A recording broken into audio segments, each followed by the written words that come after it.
Welcome back to Banjo Strings and Drinking Gourds, the podcast of the Frontier Culture Museum of Virginia. I'm Rachel. And I'm Alex. Today we are going to talk about cotton. A few months ago, we did a podcast titled The Cost of Clothing, which focused on how labor-intensive and expensive making clothes was in the past. We focused on wool and linen, for the most part, the fabrics used for clothing of most Europeans. We did not talk about cotton, a plant that grows in more tropical areas, and as we shall see, the plant that will become very important on a global scale starting in the late 18th century. The end result is today most clothes are made of cotton. We also ended the podcast with a teaser that the process of trying to make cheap fabric was the key factor, the trigger in starting the Industrial Revolution. So this podcast, we are going to focus on cotton and how this plant changed the world. The modern world we live in today was the direct result of a few practical merchant capitalists who just wanted to make money out of a cheap cotton fabric. I'll admit I have jumped into a rabbit hole reading about this topic to the point most of my coworkers have started running away when they see me. Yet the topic is fascinating, global, and incorporates many of the themes we discuss at the museum. The topic also highlights one of my favorite themes in history, the law of unintended consequences. The unintended consequence of cheap clothing results in the modern world we live in today, warts and all. Interestingly, we do have a start point, and that year is 1771, when Richard Arkwright and his partners built what is considered the first cotton mill factory. The location was in Cromford in Derbyshire, and the factory was powered by the River Derwent. This factory hired over 200 wage laborers and used modern textile machinery powered by water wheels, was able to spin more cotton into thread at a ridiculously fast pace compared to an individual using a spinning wheel. There were teething problems with the first mill, but by the 1780s, these mills were producing better cotton threads at faster speeds. The cotton industry and the best spinners and weavers of cotton were in India. Spinners in India, on average, would need 50,000 hours to spin 100 pounds of raw cotton into thread. These new cotton mills reduced the time to spin 100 pounds of raw cotton to 1,000 hours in 1780s, 300 hours by the mid-1790s, and 135 hours by 1825. Now, I feel bad using this analogy, but there are many different threads that had to come together before any of this could happen. The podcast is an overview of these threads and how they changed the world.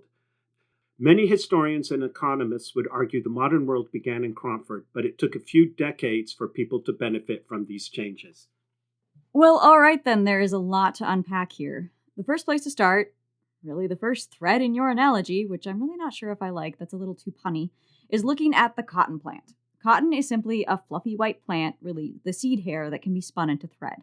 Cotton is native to Mesoamerica, South America, parts of East Africa, and southern Asia. Cotton's a subtropical plant that thrives in climates above 50 to 60 degrees Fahrenheit for the 200-day growing season. Hence, most of Europe and North America is too cold to grow cotton. The process of removing seeds, carding the fiber, spinning the fiber, using a drop spindle to make thread, and weaving this thread on simple looms developed independently in all areas that cotton grows. The first known examples of fabric date to over 5,000 years ago from a site, Mohenjo-Daro, located in present-day Pakistan. Cotton was planted in field crops along with other crops. Families would then process, spin, and weave the fabric during slow times during the agricultural season. This pattern, for the most part, will continue for thousands of years. Cotton plants were improved in all areas that it's grown, with each new variant focusing on improving the long white lint that actually is on the seeds that makes the cotton fiber. This is a pattern in all the crops we grow, as each generation manipulates the plant to make it produce more at a faster pace. Today, 90% of all cotton grown in the world is a variety called G. hirsutum, the American upland. Hirsutum referring to the hairy fibers. This is the plant that looks like giant fluff balls and looks nothing like native varieties from thousands of years ago. Now, cotton production develops along the same lines as wool and linen in Europe. As the world's populations increase, there is more demand for fabrics, and consequently, some areas become known for producing cotton fabric. Simply put, the farmers grow the crop and pick the seeds of the cotton bolls. Women spin this into thread, weavers, mostly men, turn it into cloth. Eventually, techniques develop for dyeing the various fabric colors and printing interesting designs on it. Or not even printing it, weaving designs. Cotton fabric becomes increasingly more expensive as you move away from these cotton areas. So in Europe, cotton is very, very expensive fabric, pretty much until the 19th century. Cotton first expands beyond its native environment when the plant is introduced into China 2,200 years ago. Today, China is one of the biggest producers of cotton. The last point on cotton is until the 19th century, the bulk of raw cotton was spun and woven within a few miles of where it was grown. Generally, it took one person 1 month to spin a pound of cotton and 1 month to weave a piece of cloth 10 yards long. The same as linen and wool production in Europe. Yet, this is an important part of the story. Cotton does not have to be processed where it's grown. Now, before we talk about all the changes that are going to occur in the late 18th century, we have to set a few preconditions that are occurring at this time, which are extremely important to the story. There are many good books and documentaries about cotton and the Industrial Revolution. The best book on the subject matter, Empire of Cotton, A Global History by Sven Beckert, is an excellent and eye-opening book. Most of the information for this podcast comes from this book. Another good source we use for this podcast is a great course, The Industrial Revolution, 36 lectures on the topic by Dr. Patrick Allett. The first precondition or thread is what Sven Beckert calls war capitalism. War capitalism is conquest of foreign lands and the expropriation of indigenous people from their lands. Think colonial expansion in the 17th and 18th century. The establishment of monocultural agriculture, think the establishment of plantations, used in forced labor to produce a crop as cheaply as possible. Sugar, rice, tobacco, and indigo are prime examples of this. Slavery is a key component of war capitalism. The English enter into the slave trade in 1662 with the establishment of the Royal Adventurers Trade into Africa, or as it's commonly called, the Royal African Company. Slaves provide the labor to produce the monocultural agriculture as cheaply as possible. This leads to the economic practice of mercantilism, the belief that trade generates wealth and the government should encourage this by means of protectionism. An example of this was the passage of the Navigation Acts by England in the 1650s, which stipulates that all trade between the English colonies should be on English ships and go through English ports. So Virginia tobacco earmarked for France has to ship to London on an English ship, be packaged for sale in London, and then shipped to France and or other areas of England or anywhere else in Europe. The Royal Navy protects these routes and prevents other countries from trading with their colonies directly. During this time, the English established trading companies to trade with various parts of the world. Two of the oldest trading companies are the Muscovy Company to trade with Russia, and the Levant Company to trade with the Ottomans in the Mediterranean. These companies are monopolies protected by the government and is another example of war capitalism. The most famous of these companies is the East India Company, established in 1600 to trade with India.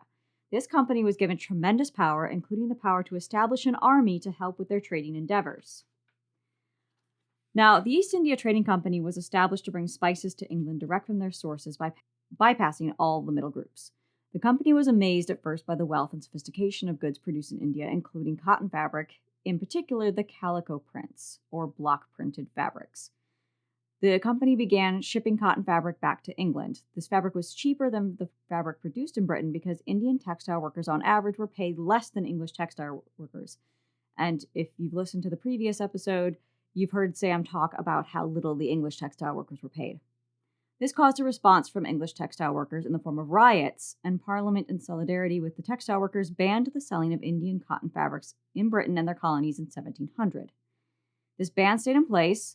There were a few years where it actually lapses, but stayed in place all the way until 1772.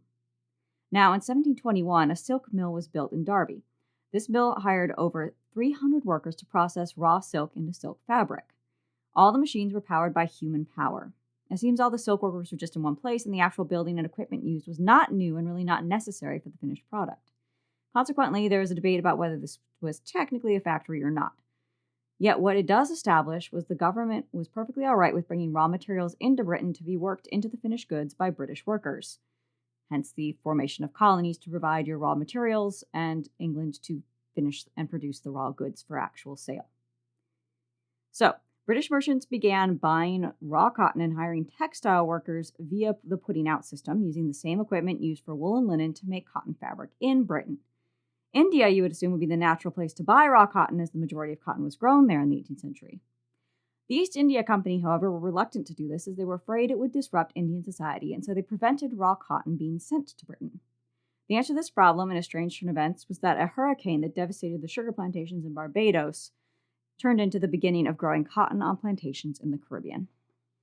Now, a new thread winding towards the Industrial Revolution was agriculture. A key component of the Industrial Revolution was the improvement in agriculture in the 17th and 18th century. Some historians call this an agricultural revolution, simply the process of farmers using science and innovation to increase the yields of all crops and improve the size of livestock using fewer people.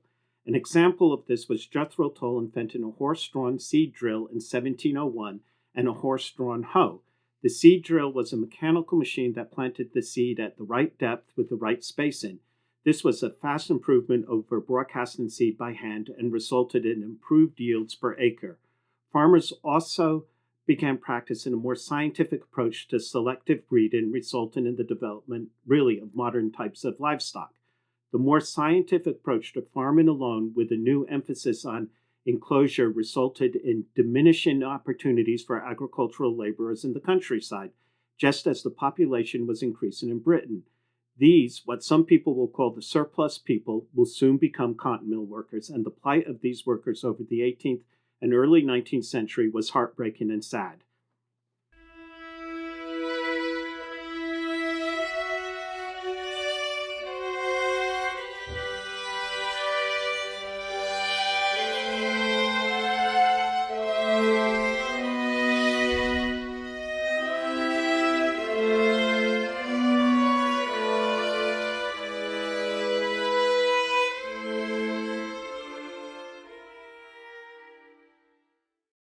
The next detour, or to continually torture this metaphor, thread, was coal.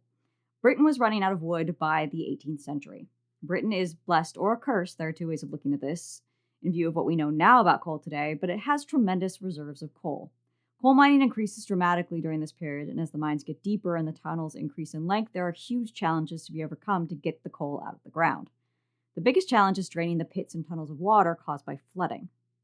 Thomas Savery's atmospheric engine, patented in 1698, was designed to pump water out of the mines.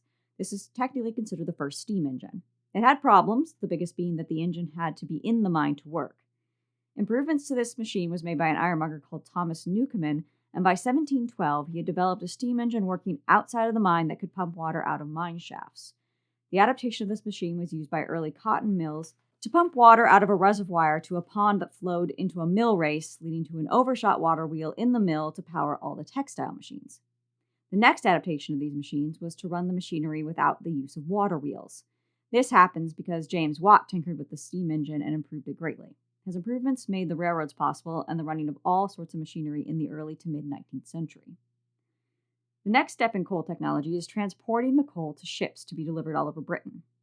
The first experiments with tracks and carts powered by horses were worked out in the 17th century. Soon, mine operators were using the steam engines to power up coal from the bottom of the shaft to the top of the shaft. Sometime in the late 18th century, the first steam power engines were used to help move coal to the ports. These were stationary engines and not really railroads, but it's only a short time before the first proper railroads will be built in Britain in the early 19th century. Coal simply was the power source of the Industrial Revolution. In 1700, 3 million tons of coal were produced. In 1750, 5 million tons of coal were produced. And at this point, there were still no factories and no railroads. The use of coal would grow to 30 million tons by 1830 and increasing to 128 million tons by 1870. This was a direct result of growing industrialization, a boom in railroad building, increased demand for iron goods, and fuel for an urbanized society. The increase in coal production led to a critical development in the production of iron and steel. Iron up till the 18th century was smelted by burning charcoal from wood. In 1709, Abraham Darby worked out how to smelt iron by burning coke, which is a byproduct of coal. This led to a renaissance in the production of iron and steel, the material used to make the steam engines, the machines used in the cotton mills, and eventually the ships and railroads to transport the goods to market. The growth in iron production is impressive. Britain in 1700 used 12,000 tons of iron, in 1750, 18,000 tons, in 1790, 90,000 tons, and in 1820, 400,000 tons. Simply put, iron was the building material of the Industrial Revolution.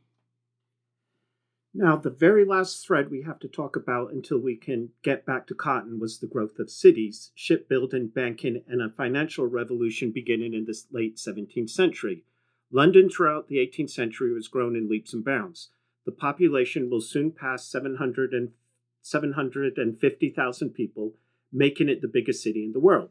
London was the center of trade. The raw materials from its colonies are coming to London to be refined and shipped over Britain and Europe. Consequently, there was a huge amount of goods produced in London, especially luxury goods. London was home to watchmaking, goldsmiths, potters, tailors, and basically every trade you can think of during the 18th century. While there were many poor and desperate people in London, there was also the opportunity to make a fortune. London was the headquarters of most of the trading companies, with huge warehouses stockpiled with goods to be sold. While most of Britain lives in the countryside and will be goods at weekly local markets, in London there are stores open every day. In addition, with all this long-distance trade, there was a demand for more ocean-going vessels. London becomes a huge center of shipbuilding for merchant ships and for Royal Navy vessels. Now, shipyards are big and require hundreds of workers. The work was regimented and workers had very specific jobs. The shipyards were hierarchical and worked to a schedule regardless of the weather or season. The workers had to show up at a certain time and had jobs to do at a certain time frame. While the technology was not modern, how the method of work was structured was very similar to how factories will operate later on in the century. London was the hub of a financial revolution taking place at this time with banking. Banks gave the investors opportunity to borrow money. A new and flourishing stock market was another avenue to invest and profit in business. Simply put, there was a lot of merchants, a booming industry in luxury items, and a growing middle class. One could even argue the existence of a growing elite who are making money in the city and not the countryside. This was important as this new money becomes the seed money that funds the Industrial Revolution. The switch Alex just described was a transition from war capitalism to industrial capitalism. The tax policy begins to benefit factory owners, bankers, merchants, and trade. The government will promote open and sometimes even free trade as the goods now produced in Britain are cheaper, and hence Parliament, merchants, and ship owners want to flood international markets rather than protect British trade and markets. The government will start supporting infrastructure improvements, pushing for canals, railroads, better ports to promote growth and ease of moving goods.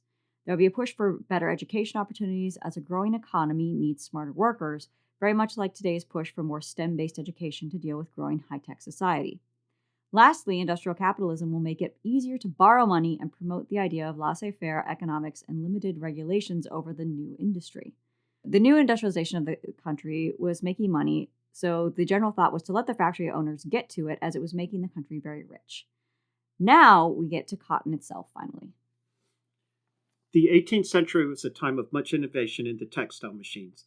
At first, it was just trying to improve the efficiency of textile workers who for the most part worked at home. First invention was John Kay's flying shuttle for weaving in 1733. I was surprised by this as I thought the shuttle was always in use, but this simple invention increased the speed of hand weaving on looms by a factor of 2. In other words, weavers worked twice as fast as before the shuttle. This put pressure on spinners to keep up with the weavers. The next significant invention is James Hargreaves' spinning jenny from 1764. This machine had the operator turning a hand-operated wheel that would keep 6 to 8 spindles going at the same time. This machine made spinning 3 times faster than using a spinning wheel. There were 20,000 spinning jennies in use by 1786. These machines were still mostly used at home. Richard Arkwright invented a water frame that would continuously keep the spinning jenny going, using a water wheel to power the spindles. This was in use in the 1771 mill at Crompton.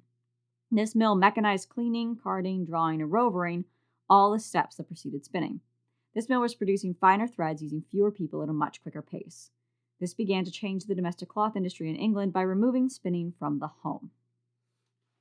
The next improvement was an invention by Samuel Crompton called the mule or spinning mule.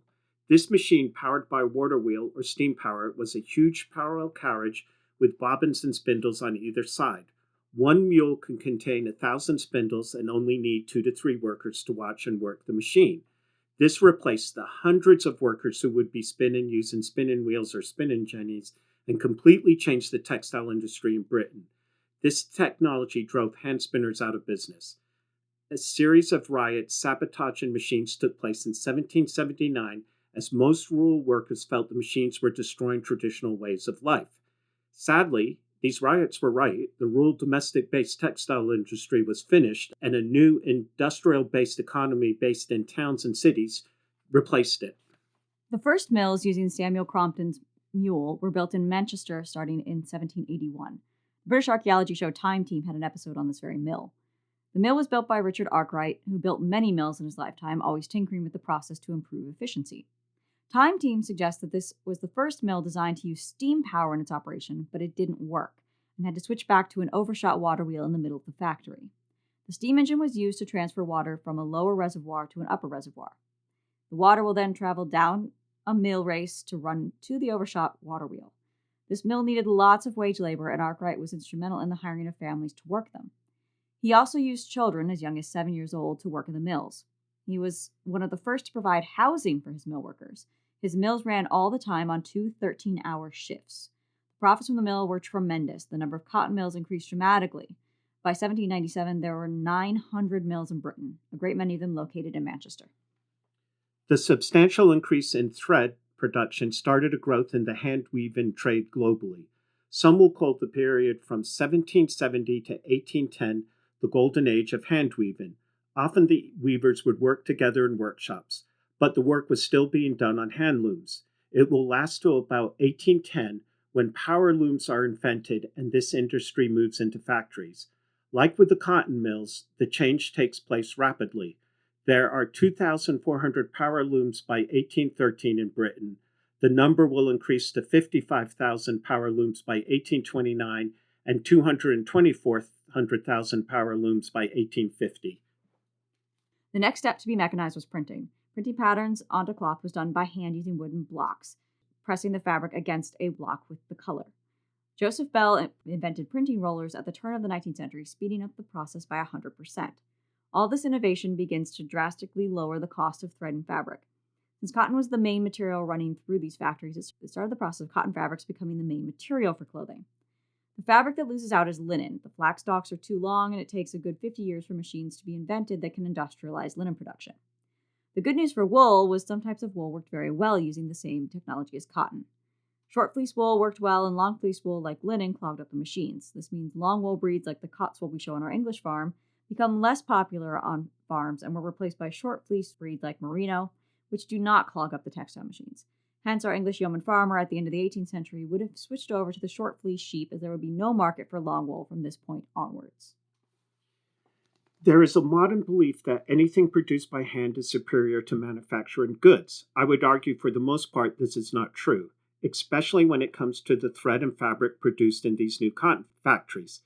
The main reason was there was too much inconsistency in hand-produced goods. I can tell you from working at the museum, there is a vast difference in the ability of hand spinners and weavers in their finished product. The new manufactured products were consistent and had very similar and looked very similar. Plus, this better thread and fabric was much cheaper. Manchester spinners McConnell and Kennedy reported that the cost for its high-quality 100-count yarn fell by 50% between 1795 and 1811. The price will drop further throughout the 19th century. This will be repeated for all thread and fabric produced in the factories from 1771 onwards. Cotton goods will account for 2.6% of exports from Britain and will grow to 22.4% of all exports from Britain in 1831. Correspondingly, 1 in every 6 English workers will work in cotton industry by 1831. What is happening in the cotton industry will occur in other industries as well. An example of this was the pottery industry. Josiah Wedgwood of Wedgwood Pottery, during the 18th century, adopted a scientific approach to expand the manufacturing of pottery, improve quality, and cut costs. Wedgwood in 1769 founded a factory and workers' model village called Etruria near present-day Stoke-on-Trent. The unique thing about this factory is every room had a different function and entrance to separate workers from each stage of the process. This was a practice of de-skilling labor to pay them less and to protect the process so no one worker would be aware of all the steps needed to make the finished product. Soon after, Wedgwood bought a steam engine to power the potter wheels and grind colors and flint. The genius of Wedgwood was in his use of marketing. He opened a showroom in London to show off his latest creations. He published a catalog. He would offer free delivery. He received a commission from Queen Charlotte, the wife of King George III, in 1765 for a creamware set. Therefore, he let Britain and the world know his company did this by putting on his letterhead and anything else he labeled the following: Josiah Wedgwood, potter to Her Majesty. Wedgwood also put the items on display in his showroom, attracting more business for his wares. Wedgwood was a keen investor in roads and canals. The pottery business depended on items from all over Britain and needed a good transportation system to make it work. Wedgwood invested in the Trent and Mersey Canal, which linked Liverpool with Manchester and the Midlands. Wedgwood also bought lands that interestingly became the route of the canal. The canal, not surprisingly, managed to be built right in front of his factory. Some parts of the pottery business required skilled labor, the most important being the artists who painted the various scenes for the plates, mugs, and vases.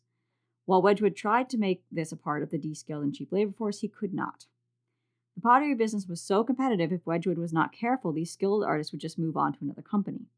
Hence, within the industrialization of manufactured goods, there arose a few workers who had high-paying jobs because of the unique skills needed to perform them. I'm kind of beginning to think we might need to do a podcast on the pottery business in the 18th century sometime next year. I agree. It is a fascinating subject. The last item about Josiah Wedgwood was he was lucky. Wedgwood almost died of smallpox in 1747, a subject we will discuss in a future episode of this podcast, I believe in March or April. Now we are going to talk about a mill owner named Samuel Gregg. Gregg built a mill called Quarry Bank Mill in 1784, very near Manchester.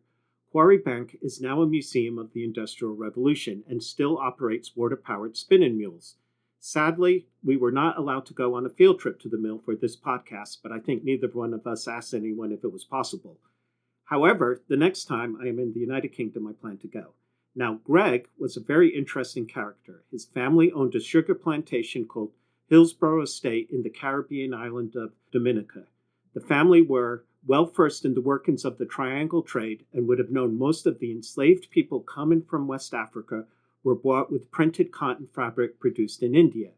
Gregg's wife, Hannah Lightbody, came from a family of slave merchants and traders. They invested very heavily in the cotton mill. His wife's family hoped to benefit by being able to purchase cheap cotton fabric, which be used for purchasing enslaved people, making even more profits for them. Now, in the 18th century, most of the exports, 75% of the total from India to Britain via the East India Company, were cotton fabrics. Now, these fabrics could not be sold in Britain and were mostly for export for other parts of the British Empire. Overwhelmingly, most of this fabric was used to purchase enslaved people. A quote from a slave merchant, quote, "African rulers and merchants almost demanded cotton cloth in exchange for slaves," end quote. British merchant Richard Miley wrote that from 1772 to 1780, of the 2,218 enslaved people he purchased in West Africa, cotton fabrics accounted for over half of the trade. These cotton mills were making better fabric more quickly at cheaper prices than the cotton from India. Much of the early investment in cotton mills was coming from merchants involved in the slave trade for this very reason. Gregg was able to tap into this market because of his relatives, and he made a lot of money. Now, Gregg had a very paternalistic approach to labor, so he built mill housing at the mill and deducted the rent from the wages. He encouraged the workers to attend Sunday school. He built a store, and since he created this town, it was the only place for his workers to buy goods. Gregg was known for building the Apprentice House, a home for orphan children. There was room for 90 children, 2 to a bed. They were well fed, but they worked in the mill up to 12 hours a day. Some of these children were as young as 7 years old. Gregg believed training these children to work for room and board was better for them than in the cities where they spent much of the day idle and in misery. The orphans went to school on Sunday, and the only free time they had was on Sunday afternoon.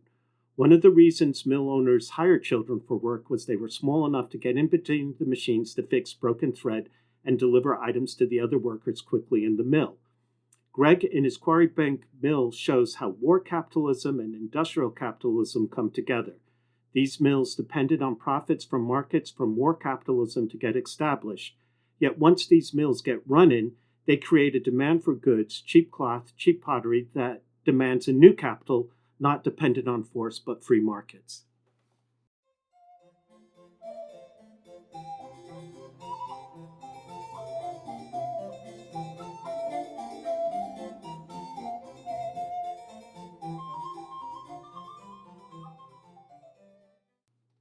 Now, the one thing we haven't talked about was where this raw cotton for all the new cotton mills was coming from.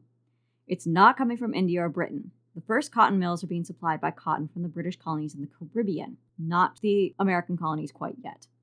These are islands, and though space was limited for growing cotton, especially as most plantations in the Caribbean would prefer to grow sugar. The French colony of Saint-Domingue becomes a supplier of raw cotton until the Revolution of 1691. The consequences of the Haiti Revolution stop this supply of cotton. A handful of the cotton plantation owners will escape to the United States and help establish a cotton growing industry. So the answer to the question does become the United States. We will explore this topic in the next podcast where we discuss the role of cotton in the development of the United States. The first cotton shipments from the New United States arrive in Liverpool in 1785. The British are surprised as they did not think cotton was grown in the country and seized the cotton. Yet by mid-1790s, the supply of cotton to Britain will increase dramatically. Eventually, 90% of the cotton produced in the southern United States will end up in Britain, feeding the textile industry. The cotton gin, invented by Eli Whitney in 1793, was able to rapidly remove the seeds from the fiber. The increase in cotton plantations was not due to the invention of the gin, but due to the demand by Britain for raw cotton.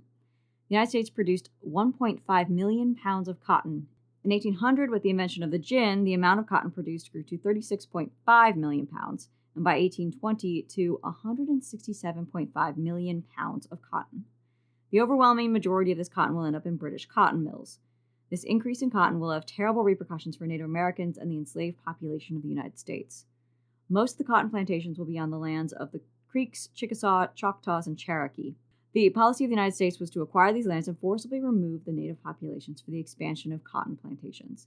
This growth of cotton plantations consequentially will cause an expansion of slavery in the Deep South. Over 1 million enslaved people will be forcibly relocated from the Upper South, states like Virginia and Maryland, to the Deep South, the states of Alabama and Mississippi. Over 170,000 enslaved people will arrive directly from West Africa from 1790 to 1808, when the slave trade is internationally banned. This is 1/3 of all the slaves arriving into the lands that will be the United States from 1619. What happened in the Deep South in regards to this expansion of cotton was another example of war capitalism, the key factor in making industrial capitalization work and make the Industrial Revolution possible. Now, we have to go very big picture here. The steps we have described here, the early stages of the Industrial Revolution, which will build upon itself and bring dramatic worldwide change. Some historians will call this the Great Divergence, the time when Northern Europe will pull away from the rest of the world in technology and wealth. A great many historians and economists will argue that the Industrial Revolution was a turning point in human history, perhaps the single biggest event, and made the world a much better place for the majority of the world's population. Now, looking back on human society up to the end of the 18th century, the overwhelming percentage of people were poor, very poor. Most people have worked in agriculture in some form or another. They would have done backbreaking, repetitive work. They were often hungry, had very little stuff, most likely just had the clothes on their backs, and were extremely limited in terms of moving or seeing new places. Most of these people would be illiterate and would have known much heartache due to horrible diseases like smallpox. Now, when you compare that to people of the 20th and 21st centuries, we have stuff, really too much stuff. Most people, even the poorest people, have more than the clothes on their back. While there is still incredible poverty in the world compared to the world before the Industrial Revolution, there are fewer people dying of hunger. People are much better educated, fewer people are illiterate, and literacy is the norm. The world today is mobile, commercial, fast-moving, and dying before reaching adulthood is rare. Now, the Industrial Revolution has increased the wealth gap between the poorest and the wealthiest citizens. There are more people in the middle than ever before. Still, as anyone reading a newspaper can tell you, life is not rosy and there are all sorts of problems. Just to throw that back real quick, what you were quoting, Alex, a lot of those comments are still involved in the so-called developed world, because there are still countries who are not industrialized, who are still living this way. So they tend to have those statistics actually are not across the board. If you're talking purely industrialized societies, yes, we have somewhat improved the overall state of things. And by comparison, yes, we still have poverty, yes, we still have deprivation, but comparatively speaking, in industrialized countries to pre-industrial, it's not quite as bad. However, we do have to take into consideration there are still pre-industrial societies in the world today. But back to Manchester, the plight of the new wage laborers in factories was awful. Most of these laborers were unemployed agricultural workers desperate for work, peasant farmers displaced from the village because of enclosure policies, or ex-textile workers from the putting out system. While these workers were getting paid, the nature of factory work upended their lives from the known and familiarity of village life to an urban horror show. First off, the work was hard, repetitious, dangerous, and was based on the clock. Factories worked on 2 shifts, which lasted 12 to 14 hours. The workers either started their day at 5 a.m. or 5 p.m. The week lasted 6 days. Sunday was a day off. The factories were dark, lighting during the night was primitive, and breathing in cotton dust was a major health concern. The breaks were short, maybe just a 20-minute break for a meal. Many of these factory workers lost fingers or arms if they got stuck in the machinery. Since most of these factories were clustered together in areas with an adequate water supply, the housing was lacking. There simply was not enough housing, and families often just had one room, sometimes with no windows or water. People as young as 7 worked in the factories, often the same hours as the adults, and sometimes the foreman would use corporal punishment to keep the children working. The air around Manchester was sooty and often in coal-induced fog. The rivers were polluted. Disease spread quickly. The average age of death decreased dramatically. In Manchester itself, the median age of death was 18 during the mid-19th century. During the early stages of this transformation of English society, there began nostalgia for the life being lost from the transformation to factory urban life. The Luddite movement was a secret organization of textile workers protesting against the industrialization of their craft. They would often break and destroy the new power looms. Active from 1811 to 1816, the movement was suppressed by military force and many of its leaders were executed. We could go on for a long time about the conditions of the new laboring working class during the early industrial age and the reaction among the workers and progressive thinkers. The end result of this industrialization was the rise of the labor movement and push for better working conditions.